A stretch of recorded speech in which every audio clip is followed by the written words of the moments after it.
all right, settle in, you magnificent money, makers and aspiring empire builders. You know, a lot of folks hit me up, slide into my DMs, asking, yo, what is the secret sauce to making serious bank? And I tell them, plain as day, the unvarnished truth. And guess what? Nobody ever believes me. It is wild, right? Because the real secret, the actual cheat code, is staring them right in the face. It is all those moments, those gut-punching, soul-crushing moments you call setbacks. Yeah, you heard that right. Setbacks, your so-called failures, those unexpected curveballs life throws at you. They're not obstacles. They're not roadblocks. They're actually your secret weapon, your underground railroad to financial freedom, if you just. And I mean just. Let them. Now. I know.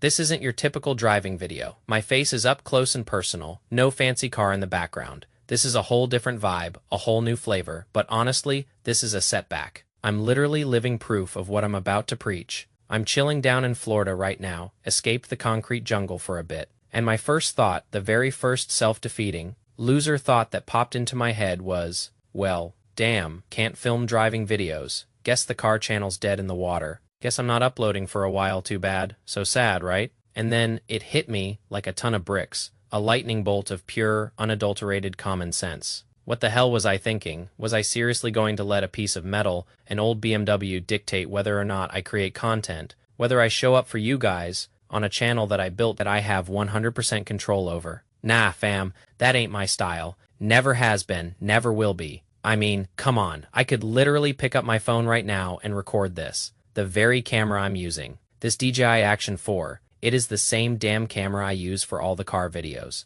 So why? Tell me why. Would I make excuses? Why would I let a perceived limitation stop the show? My entire brand, my entire philosophy, is built on remote freedom, the ability to work from anywhere. I should be able to be in Europe, in Bali, heck. I should be able to beam myself to the moon and still crank out fire content. And that is exactly what I'm doing. This is just me, talking to you, sharing what is real while I'm on the move, transparent as hell, because that is what we do here. No sugar, coding, no BS. But wait, there is more. Oh, there is always more. The universe, in its infinite wisdom, decided to throw another curveball my way. Just recently, my laptop, my precious workhorse, got absolutely annihilated by water damage, fried toast, gone luckily. And I mean luckily I had a backup, a new one shipped from Canada, praise be. But still, on the very day I arrived in Florida, the day I was supposed to hit the ground running, my heart sank. I was like, are you kidding me? How am I supposed to get anything done? How am I going to create? How am I going to connect with my crew?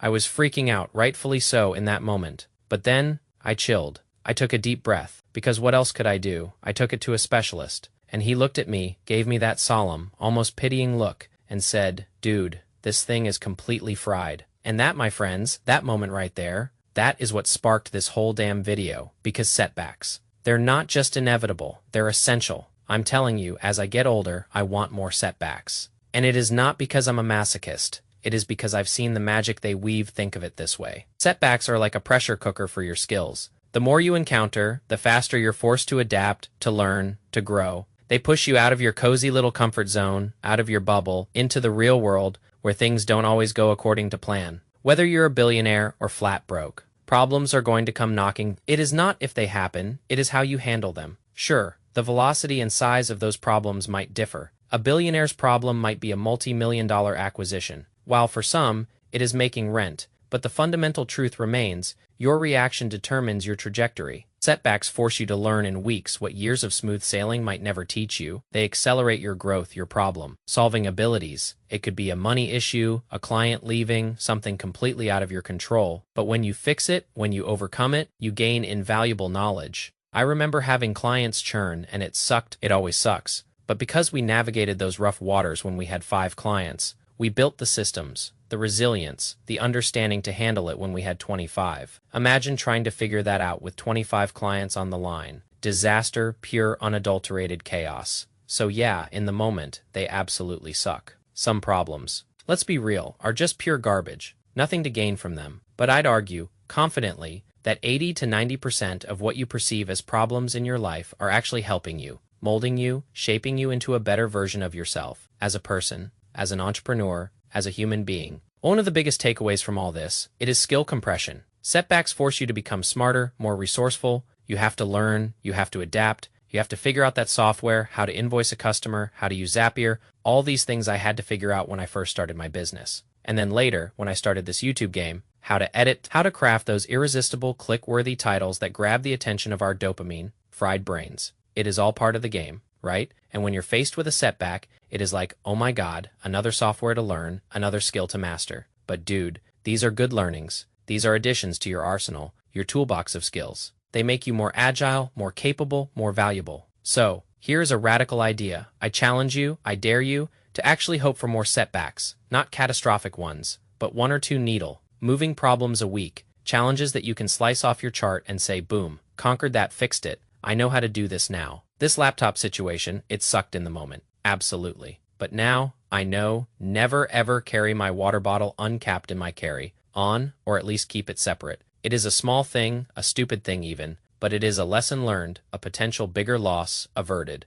I'm genuinely glad this happened now, with a relatively minor issue, instead of with a massive content creation project or a huge business deal. Another crucial aspect, risk tolerance. When you survive a setback, when you crawl out of that hole, your risk ceiling, the amount of risk you're willing to stomach, it elevates. And as men, as entrepreneurs, as investors, you need that. You need conviction. You need to be able to take calculated risks to grow, to make money, to thrive. Once you've tasted recovery, once you know you can bounce back, you can confidently pursue bigger opportunities, tackle larger problems, because you know, deep down, that you can recover. And the key, my friends, is to keep parlaying that. Keep pushing your limits. It is like in Call of Duty, right? Losses to win ratios. A bit cheesy, but the principle holds. When you lose X, you can confidently invest in Y, because the fear is gone. You understand the gap, the risk, to reward equation. And that is why, tragically, so many broke people avoid risk like the plague. They stay in their little comfort zone, or when an opportunity presents itself, their first thought is,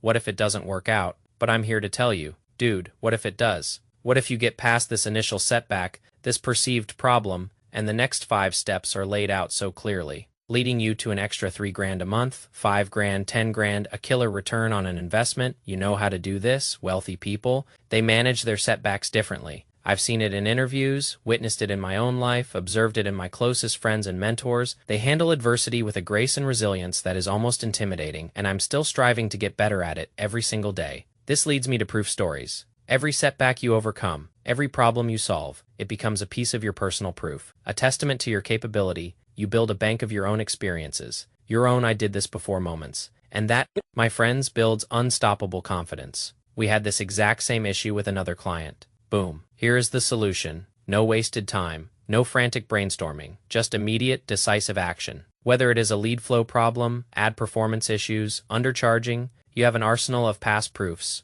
of conquered problems, both personal and professional. So, I challenge you, right now, to reframe your perspective. Look at your problems, your setbacks, not as negative events, but as positive catalysts. As opportunities disguised in dirty overalls, they can help you, but only if you're willing to embrace them. Only if your mindset can handle it. If you view every challenge as just a surface-level problem, then honestly, nothing I say in this video is going to change your mind. That is a journey you have to take yourself. But if you're willing to shift, to see the value, then you're on the right path. The faster you cycle through failures, the faster you fail, the faster you learn, and the faster you learn, my friend, the faster you earn. It is a direct correlation. All these small changes, these shifts in perspective, they start to compound, making your life better, richer, more fulfilling. My final 2 cents. My parting thoughts, mindset. I've touched on it, but it bears repeating. Stop avoiding setbacks. Start extracting value from them, because they are going to happen. I've always had this running joke. It is about extreme ownership, even if something isn't your fault. Let's say a car accident. You're still in that situation. You can sit there and sulk and cry about whose fault it was,